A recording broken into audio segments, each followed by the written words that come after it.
aux éditions Odile Jacob. Maman. Alors, est-ce que c'est nos ta mères mère, ou nos pères, nos Non, belles-mères? non, ce n'est pas ma mère. Est-il attaché à sa mère? On va lui demander. Est-ce qu'il est grand? Profession, physique, non, ça vous intéresse J'ai dit, pas? est-ce qu'il est grand?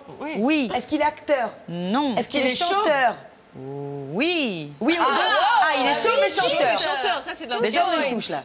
Donc déjà, Bonjour, enchantée. Ravie. Jean-Michel a une gourmette. Jean-Michel, Bienvenue. Les filles, je vous présente Oxmo Puccino. Les filles, c'est moi, bonjour. Eh ouais. Oxmo, voilà, Bonjour. Charlène, Enchanté. Mathilde Bonjour, Ox. bonjour. Sophie Enchanté. et Charlotte. Charlotte. Il est donc très grand. Notre oui, il est invité très de grand. ce soir. Asseyez-vous ici, je Vous voulez vous en qu'on vous prie. prenne votre manteau à côté Non, de ça ira. Jean-Michel? Je J'ai vais un vous peu demander de vous froid. mettre juste là. Je suis frileux. D'accord. Est-ce que vous voulez un thé, quelque chose? Ah, je veux bien un thé. Alors, on va J'ai vous faire un pris. thé. Jean-Michel est très bien à Voilà, sa vous place avez avec adopté vous. Jean-Michel. Voilà, c'est le Je vous petit donne mon poupon enfant. de C'est mon fils, Charlène. je vous le donne. Avec la Je couche là. l'adopte. Elle veut s'en débarrasser. Alors, au moment où vous êtes arrivé, on était en pleine Oedipe, on parlait des relations mère-fils. Oui, Comment ça se passe avec la vôtre? ça se passe très bien. Très J'ai bien. pas à me plaindre du tout. Vous êtes Vraiment. proches? Ah, plutôt oui, Oui. plutôt. Depuis le début. Un peu trop, peut-être? Non, pas trop, non, justement. Je pense qu'il faut essayer d'équilibrer. Et vos fiancés avec votre mère, ça se passe bien ou... Oui, oui, ça se Ouais. passe bien, ça se Parce passe qu'on- bien. On disait aussi que c'était souvent, parfois un peu compliqué, une relation un petit Bah, peu... Comme de ma mère me disait compétition. souvent, ce qui compte c'est votre bonheur. Et si votre bonheur c'est ça, ben tant mieux. Ça représente quoi pour vous, la famille? Ben, À quel le point c'est socle. important? C'est le socle.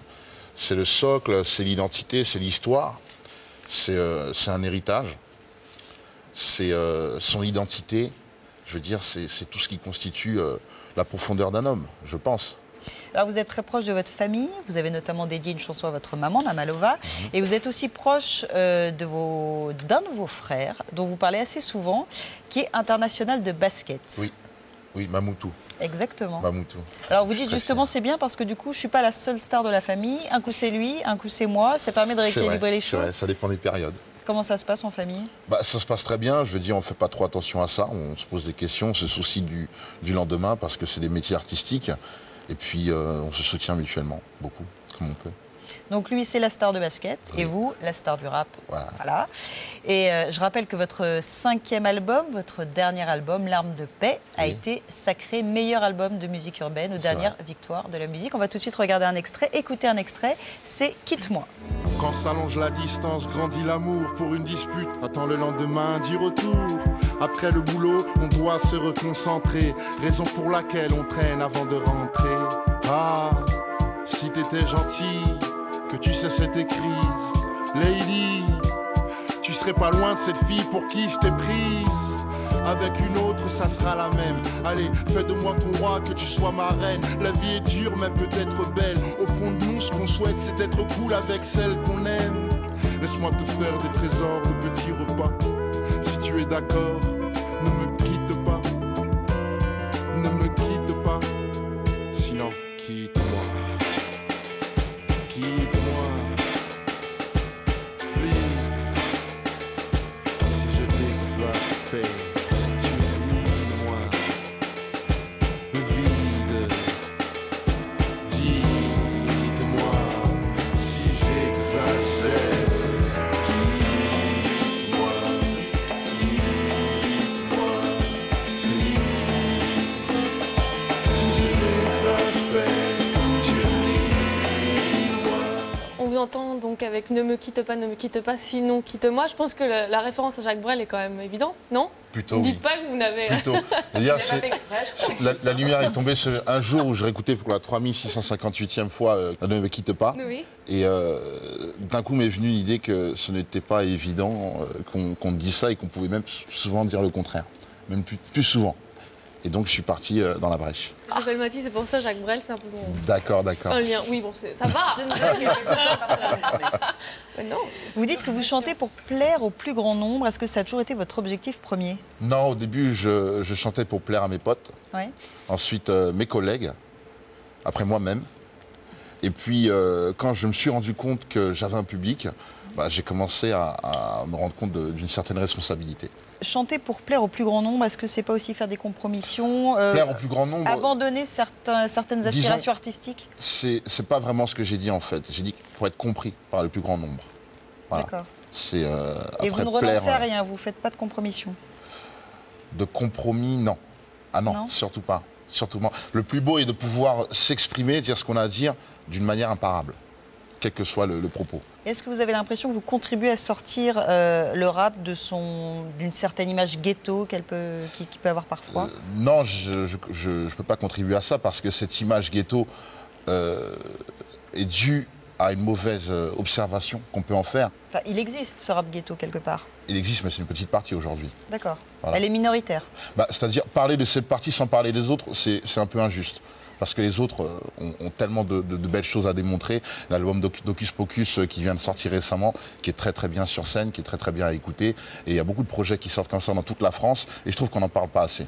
Et vous vous situez où dans toutes ces parties du rap? C'est-à-dire que vous feriez partie de quelle famille, entre guillemets? Disons que je ne vois pas les choses comme ça.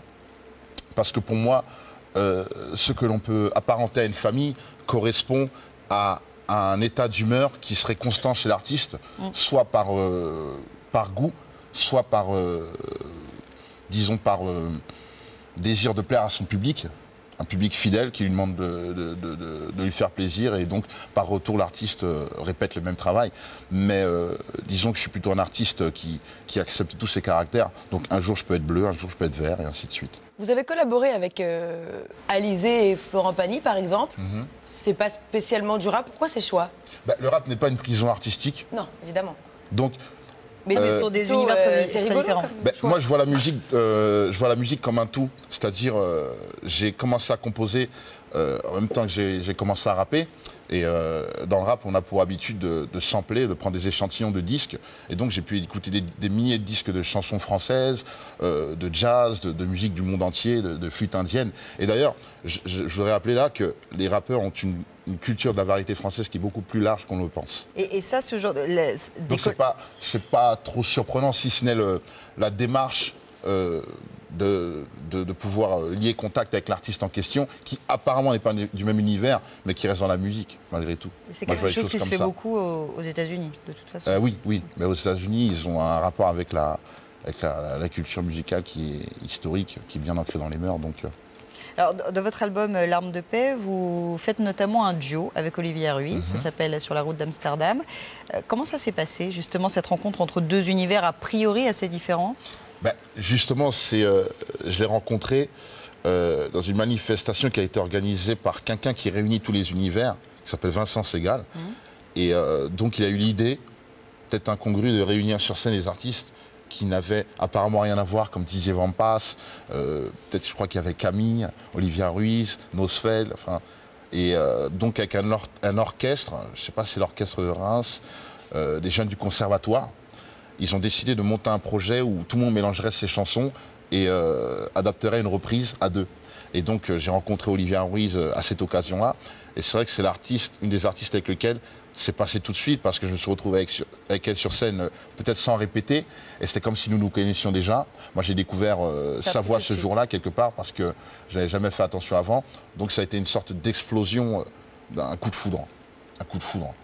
Et à partir de ce moment-là, je me suis dit qu'il fallait que je fasse une chanson avec elle, d'autant plus que j'étais sur la fin de mon disque, et que ce que j'aime dans les disques que l'on met du temps à préparer, c'est les surprises du dernier moment, c'est-à-dire les morceaux spontanés et les invités surprises qui rajoutent un piquant, une surprise à l'album. Et donc il me fallait Olivia, sans poser de questions.